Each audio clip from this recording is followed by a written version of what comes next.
Vous savez, cette semaine, j'ai eu l'occasion d'aller visiter un pasteur qui a perdu son épouse de 48 ans. Et alors qu'on discutait avec lui, qu'on l'encourageait, on parlait avec lui, il me disait, tu sais, quand Dieu a décidé, tu peux prier, tu peux jeûner, tu peux faire tout ce que tu veux, quand Dieu a décidé. Et Dieu avait décidé de reprendre son épouse, jeune, de 48 ans. Et le frère, eh bien, doit maintenant vivre avec ça. Il est digne, il a 5 enfants. Et ça m'a fait réfléchir à la mort, au thème de la mort. Parce que la mort, si vous regardez bien, elle se présente dans ce monde tout le temps. Tout le temps. Vous allumez la télé, il y a des morts. Vous connaissez des gens, il y a des morts. Vous savez qu'un jour, vous-même, nous-mêmes, nous allons mourir. La mort est présente partout, partout, partout, partout. Tout le temps, non-stop. Et il faut être très humble. La mort est un sujet douloureux. La mort est un sujet compliqué pour nous les hommes. C'est quelque chose de douloureux, de compliqué. Et pour faire face à la mort, je pourrais dire que chacun de nous avons son pansement. Les gens qui ne connaissent pas Dieu choisissent d'oublier la mort pour vivre comme si elle n'existait pas. D'autres personnes sont angoissées tous les jours avec la mort comme si c'était demain matin qu'ils allaient mourir. Chacun vit avec ça comme il peut. Chacun fait comme il peut. Et peut-être que nous-mêmes, les croyants, avons notre pansement. Notre pansement que nous collons sur cette question, sur cette plaie qui est là parce que nous n'avons pas tous réglé le problème de la mort. Et pour les chrétiens, la perspective de mourir, c'est pas une entreprise facile. Même si on dit qu'on va dans le ciel avec Jésus, même si on parle du ciel de gloire, mourir, c'est pas sans crainte, c'est pas sans inquiétude, c'est pas sans difficulté, c'est pas sans question. Mourir, c'est difficile. Et même pour le croyant, je dirais, mourir est un travail difficile. Je prends l'exemple du Seigneur Jésus-Christ lui-même face à la mort. Quand il dit dans Jean, au chapitre 12, verset 27, la parole de Dieu dit ça. « Que dirais-je, Père? Sauve-moi de cette heure. » Lui-même, face à la mort, c'était difficile. C'était un sujet douloureux. Matthieu, chapitre 26, verset 39, « Mon Père, s'il est possible que cette coupe me soit retirée, non pas comme je veux, mais comme tu veux. » On voit ici que même pour Jésus-Christ, le sujet de la mort, et surtout la sienne, telle qu'il allait la vivre, était douloureux. Et la mort est un sujet douloureux. Et l'ironie de la parole de Dieu, c'est que quand l'homme se tourne vers Dieu, quand l'homme crie vers Dieu pour avoir des réponses sur la mort, quelle est la réponse de Dieu? La mort. La mort de son Fils, Jésus-Christ. Quand l'homme est angoissé au sujet de la mort, quand l'homme a des craintes de mourir, quand l'homme se pose des questions pour la vie après la mort, qu'est-ce que Dieu donne comme réponse à l'humanité? La mort. Celle de Jésus-Christ. Pour une question sur la mort, Dieu répond par la mort. La solution, c'est la mort. La mort de Jésus-Christ. Je ne sais pas si ça vous a déjà fait réfléchir, mais quand on se questionne sur la mort, Dieu propose la mort, celle de son Fils, pour solutionner la mort. Alors, on va avancer à cela. La mort de Jésus-Christ est mentionnée 175 fois dans le Nouveau Testament, et la Bible nous enseigne clairement que la réponse à la mort, eh bien, tout commence au pied de la croix, par la mort de Jésus-Christ. Autrement dit, si on veut avoir des réponses sur la mort, si on veut être soulagé par rapport à l'angoisse de la mort, eh bien, il faut faire face à la mort de Jésus-Christ au pied de la croix. La réponse de Dieu, c'est la mort de son Fils. La Bible nous dit dans Philippiens, chapitre 2, verset 8, « Il s'est humilié lui-même, se rendant obéissant jusqu'à la mort, même jusqu'à la mort de la croix. » même jusqu'à la mort de la croix. Et quand on réfléchit sur la mort, des points nous viennent en tête, mais en tous les cas, 4 me sont venus pour ce partage de ce matin. D'abord, la mort qu'a vécue Jésus-Christ à la croix est honteuse. Parce que la mort, c'est une honte. En fait, l'homme ou la femme, pourquoi meurt-il? Parce qu'à un moment donné, ils ont désobéi à Dieu. Et à cause de cette désobéissance, l'homme meurt. C'est une honte que de se trouver devant Dieu en tant que pécheur, en ayant désobéi, et la mort est honteuse. Et la Bible nous dit que Christ est passé, et quelquefois on n'insiste pas assez sur ça, Christ est passé par une mort honteuse. Parce qu'on dit Christ est mort à la croix, ok, mais il n'a pas fait que mourir, il est mort de façon honteuse, déshabillé, comme un brigand, insulté, maltraité. Et la mort qui lui était réservée était celle qui était réservée à des bandits, à des voyous. Il n'est pas mort dignement, il n'est pas mort en héros, il n'est pas mort avec des médailles, il est mort comme un malfaiteur. Parce qu'en ce temps-là, la crucifixion telle qu'elle était pratiquée était une malédiction. Il a été maudit. Et sa mort était honteuse. Mais il y a une raison pour que sa mort soit honteuse. C'est que, afin que nous ne vivions pas cette honte. La honte qui est retombée sur lui, elle n'est pas retombée sur nous, il l'a prise. Et je crois que le croyant, le chrétien que nous sommes, eh bien, nous devons méditer sur cette mort honteuse que Christ a subie pour ne pas vivre dans la honte. Et vous savez, la honte, c'est quelque chose qui se manifeste souvent. Des gens ont honte d'eux-mêmes, ont honte de leur aspect physique, ont honte de leur manque de connaissances, de leur petite intelligence, enfin c'est eux qui le disent, ont honte de ce qu'ils font, ont honte de leur vie. Et Christ dit non. La mort de la croix, la honte à la mort de la croix est tombée sur lui, pour ne pas que nous subissions cette honte. Et beaucoup de gens s'approchent de Christ. Dans la parole de Dieu, nous voyons cette femme adultère qui s'approche de Christ. Eh bien, elle a certainement honte de ce qu'elle a fait. Elle a trompé son mari. Et tout le monde le sait. Le fils prodigue, quand il rentre en lui-même, alors qu'il est avec des poires, des pourceaux, il a honte. Il dit, je retournerai vers mon Père. Et Jésus-Christ, eh bien, solutionne cette honte de l'humanité parce qu'il l'a prise. La Bible nous dit qu'il a été dépouillé de tous ses vêtements.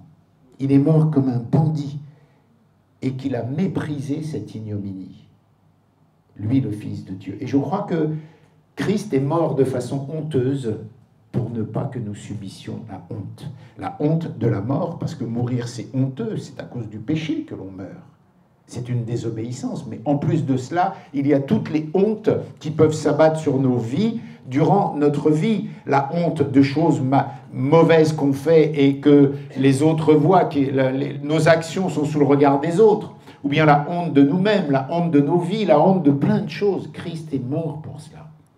Et je crois que nous devons réfléchir aussi à cette mort de cette façon-là. C'est que la mort nous apporte quelque chose d'extraordinaire, celle de Christ. C'est que nous ne pouvons plus vivre dans la honte.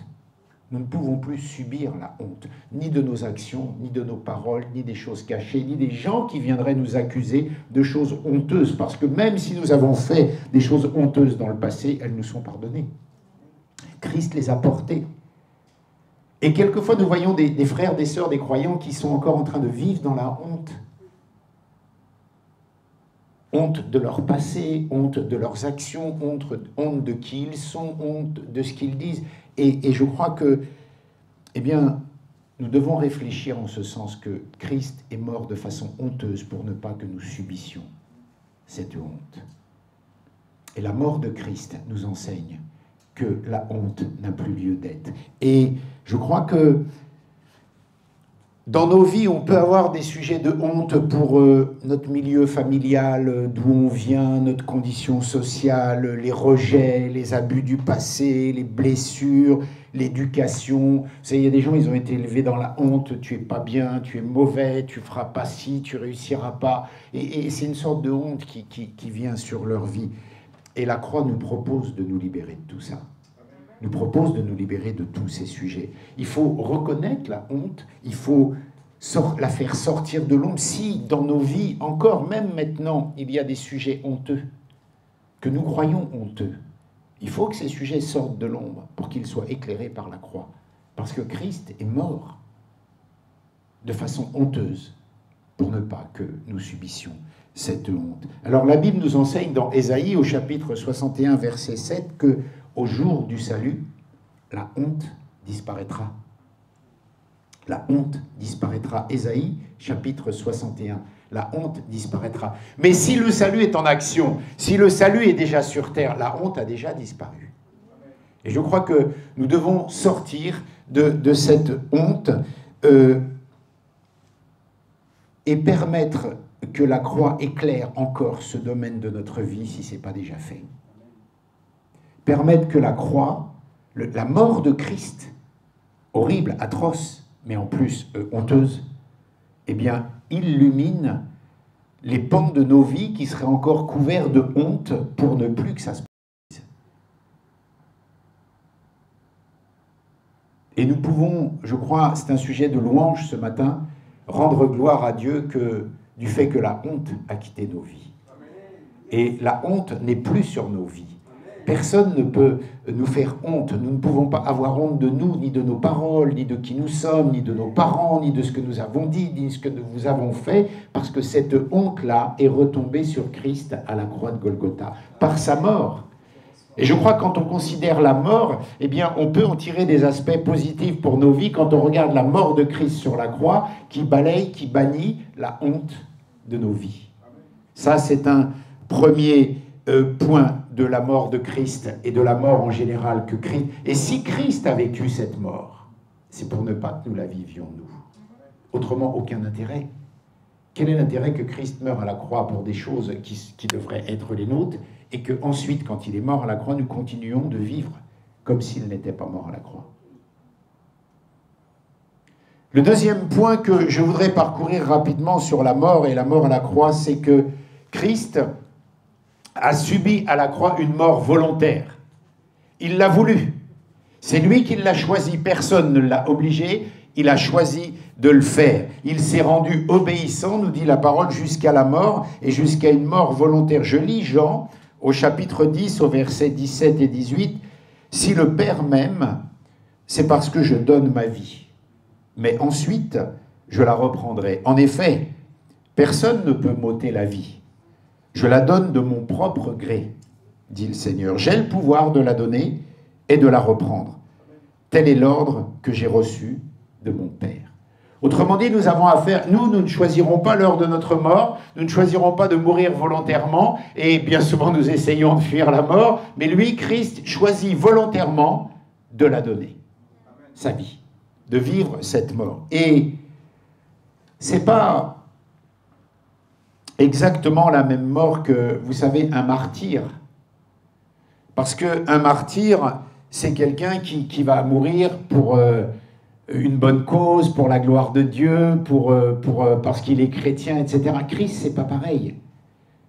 Christ, il ne va pas mourir de cette façon-là. Il va mourir parce qu'il va prendre nos péchés, il va prendre notre honte, il va tout prendre sur lui. Et c'est une mort volontaire. Un martyr, quelquefois, c'est pas du tout le même genre de mort. Et je crois que ce qui donne une valeur extraordinaire à la mort de Christ sur la croix, c'est que, je ne sais pas si on pourrait imaginer aujourd'hui, par exemple, on serait pris en otage, et ces otages-là voudraient nous tuer, enfin ces preneurs d'otages voudraient nous tuer. Et en fait, on sait qu'on n'a qu'un geste à faire pour que des militaires viennent nous délivrer. Mais on sait que notre mort sera d'une plus grande utilité, alors on ne fait pas le geste qui pourra nous sauver. Voilà ce que fait Christ. Quand il est sur la croix, quand il va mourir, quand il est en train de... Il pourrait appeler une légion d'anges, il le dit lui-même, et cela ne lui arriverait pas. Mais il va choisir volontairement de vivre cette mort-là. C'est un acte volontaire. Et cet acte volontaire retombe sur nos vies à nous, pour ne pas que nous ayons à subir des morts non prévues, improbables, ou de mourir pour l'éternité. Christ est mort pour ça, pour ne pas que nous ayons à vivre cela. Et je crois que nous rappeler les aspects de la mort de Christ, c'est important pour nous ce matin. Il nous enlève la honte. Il fait un acte volontaire d'amour pour nous. Et quand on est dans un culte, se rappeler ça, c'est important. Je crois qu'on disait tout à l'heure que c'est Christophe qui disait « Dieu a tant aimé le monde », mais Christ, il est mort pour ça. Il a dit oui. Et si nous avons des sujets de tristesse, des sujets de douleur, des sujets d'inquiétude, eh bien nous rappeler ce matin que quelqu'un est mort pour nous juste parce qu'il l'a voulu, juste parce qu'il l'a décidé, il n'était pas obligé. C'est une mort volontaire. Une mort volontaire. Et voilà ce que Christ a fait. Et je crois que ça nous dit aussi dans nos vies personnelles de croyants, peut-être qu'il y a des situations de notre vie où nous devons passer par un chemin et qu'il suffirait qu'on agisse pour ne pas y passer, mais qu'il faut quand même que nous y passions. Christ aurait pu échapper à la croix en appelant une légion d'anges, il ne l'a pas fait. Nous avons des situations de vie qui nous paraissent quelquefois difficiles, compliquées, que nous n'avons pas envie de vivre et dont nous pouvons facilement nous sortir.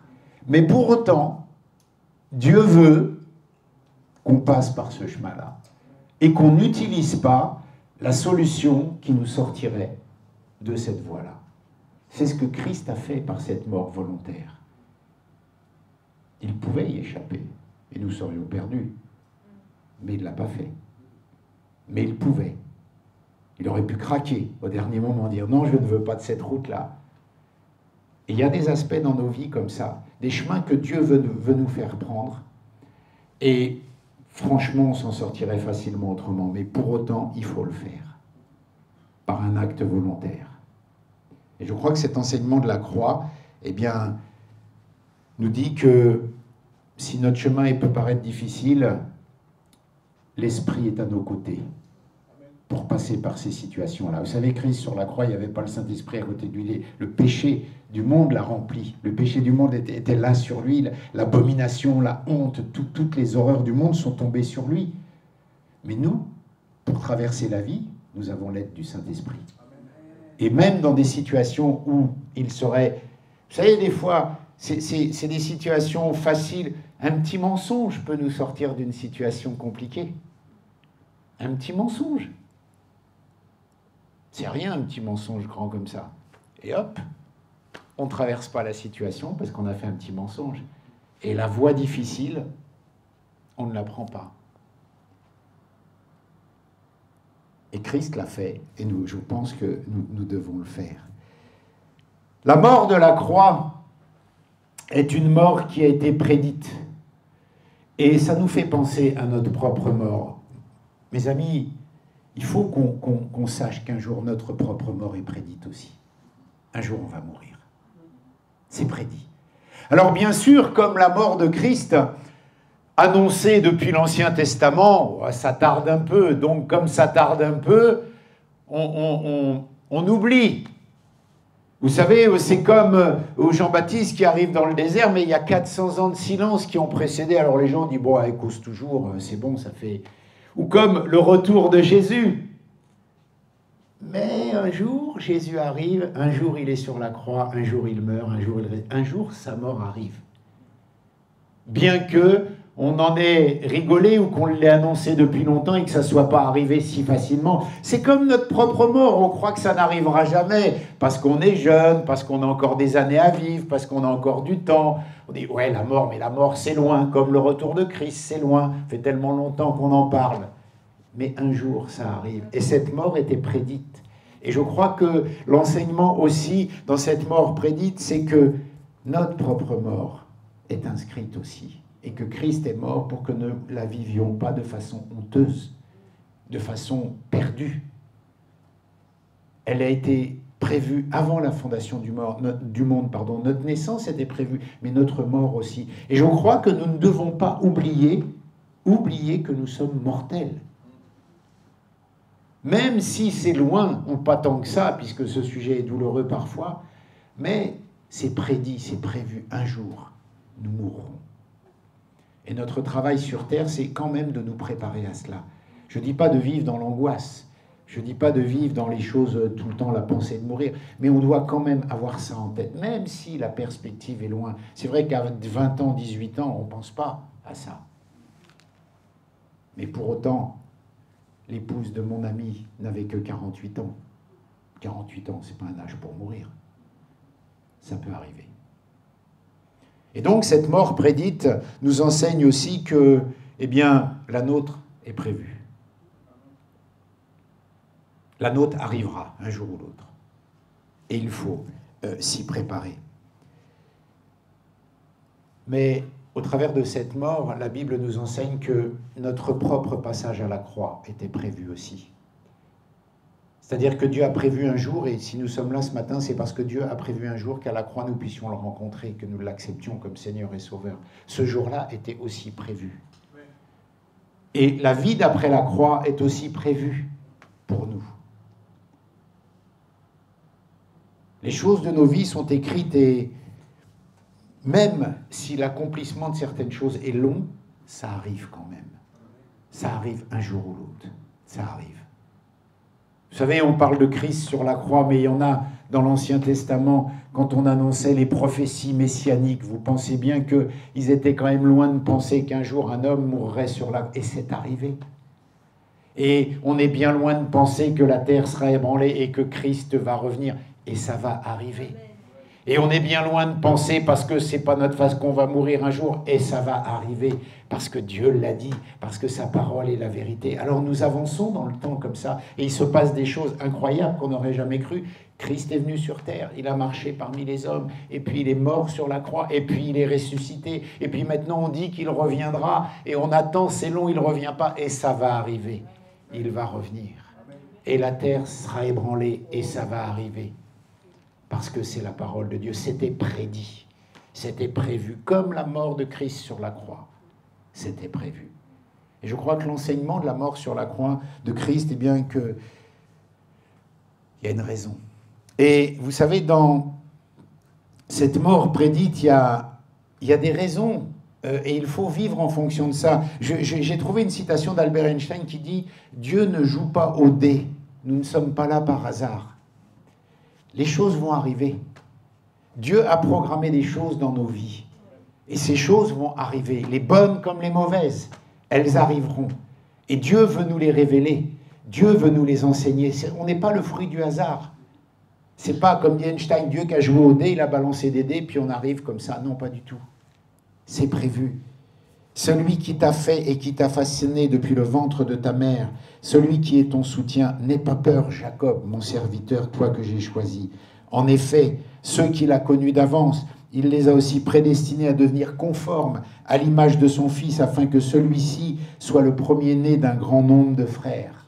Romains, chapitre 8, verset 29. Un jour prédit, nous avons rencontré Jésus-Christ.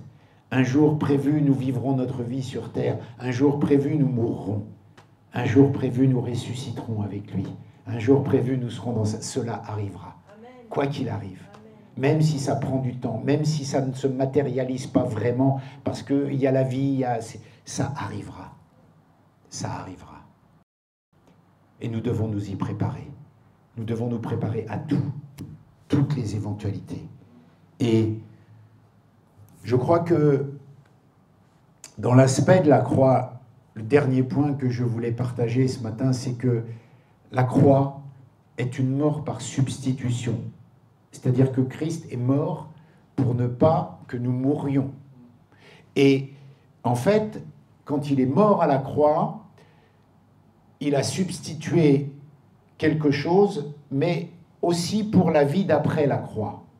C'est-à-dire que maintenant qu'on a rencontré Jésus-Christ, la vie que l'on doit vivre a été substituée. La mauvaise vie que nous devions vivre a été substituée. Elle n'existe plus parce qu'à la croix, il a substitué une nouvelle vie.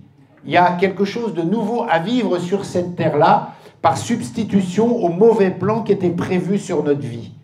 Mais comme nous avons accepté Christ à la croix et comme lui, sa mort par substitution a absorbé notre mauvaise vie, elle nous permet après la croix de vivre les choses. C'est pour ça que il faut s'attendre à vivre des choses en conformité avec la parole de Dieu une fois qu'on a accepté Jésus-Christ comme Seigneur et Sauveur. Parce que les mauvais plans de l'ennemi, les mauvaises journées qui sont inscrites, les mauvaises choses qui sont prévues, elles ont été enlevées à la croix. Bien sûr, il y aura des épreuves.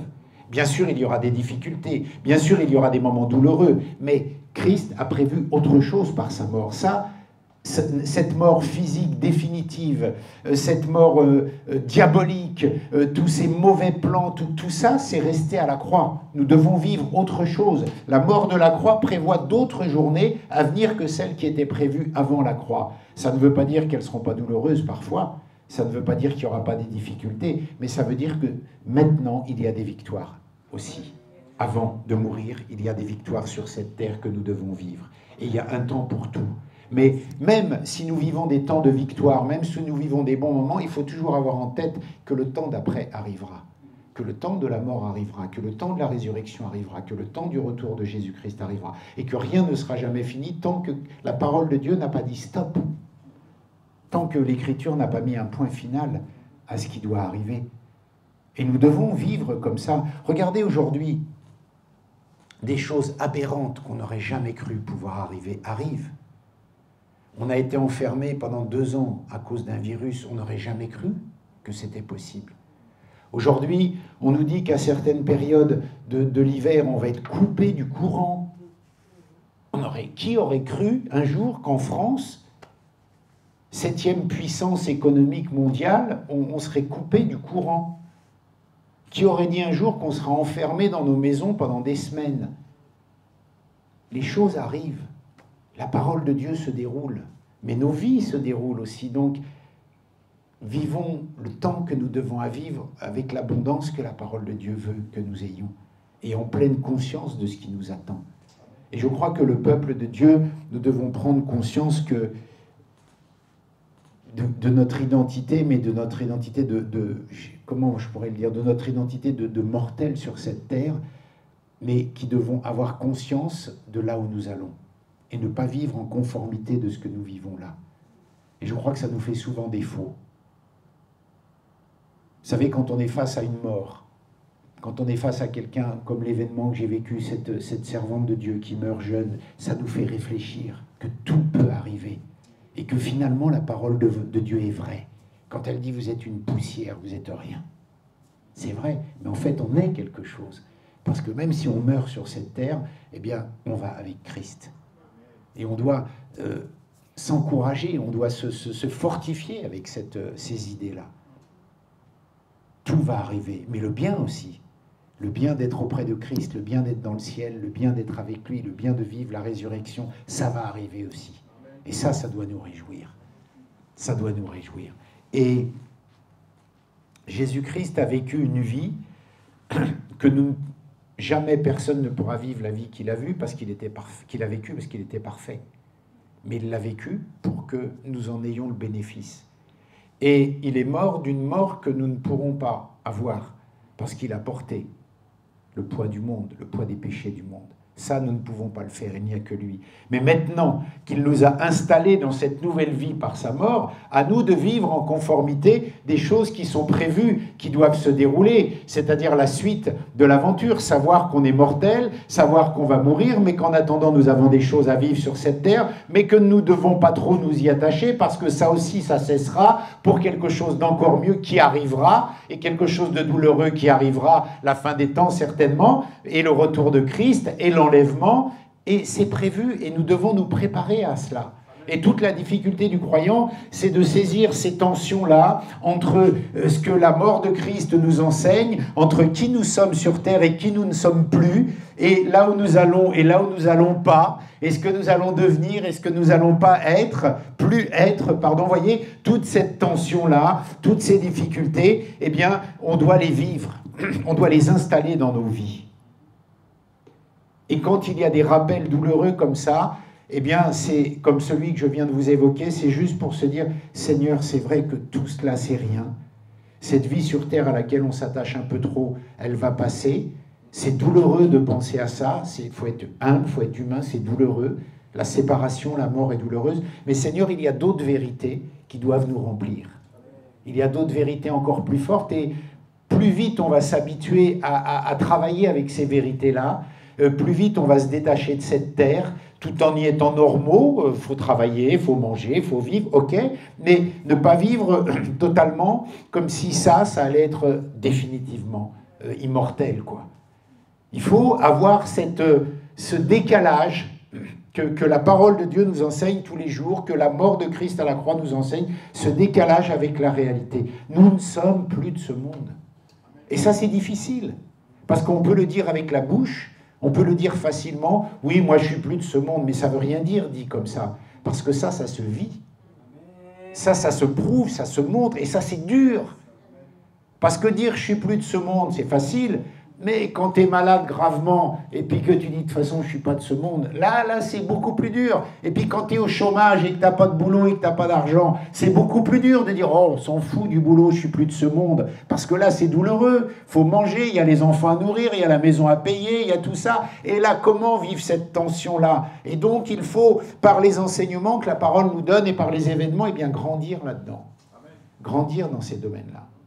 Sachant que, quand on n'aura pas de travail, Dieu a aussi promis de nous en donner. Donc vivre cette dimension-là, ne pas cette dimension d'abandon, non, je n'ai pas de travail, c'est pas grave, je ne travaille pas. Celui qui ne travaille pas ne mange pas. Donc Dieu a prévu de nous donner du travail aussi, vous voyez. Et c'est cette tension-là entre être comme ça et s'attendre à autre chose et être comme ça. Et je crois que l'enseignement de la croix qui nous libère de tout ça, et j'ai cette conviction qu'il faut retourner à la croix de plus en plus. Parce que la vérité se trouve là. L'essence même de notre foi, l'essence même de notre réflexion, l'essence même de notre attitude se trouve à la croix. Et regardez les sujets qu'on aborde, la honte. Combien de chrétiens vivent encore dans la honte? Alors que Christ est mort de façon honteuse pour qu'on ne vive plus la honte.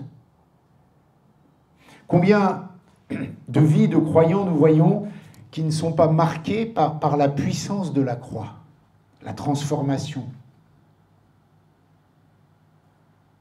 Et ce qui va nous faire tenir dans cette société où il n'est plus question d'entendre les choses de Dieu, où il n'est plus question, c'est de revenir à la croix. Et que la croix éclaire nos cultes, que la croix éclaire nos vies, que la croix éclaire notre foi, que ce retour à la croix, c'est ce qui va produire, je pense, un réveil dans les cœurs, dans les consciences, parce que là est la vérité, dans la mort de Christ. Dans la mort de Christ. Et ce verset, Dieu a tant aimé le monde qu'il a donné son Fils unique, afin que quiconque croit en lui ne périsse point, mais qu'il ait la vie éternelle. Tout est dit.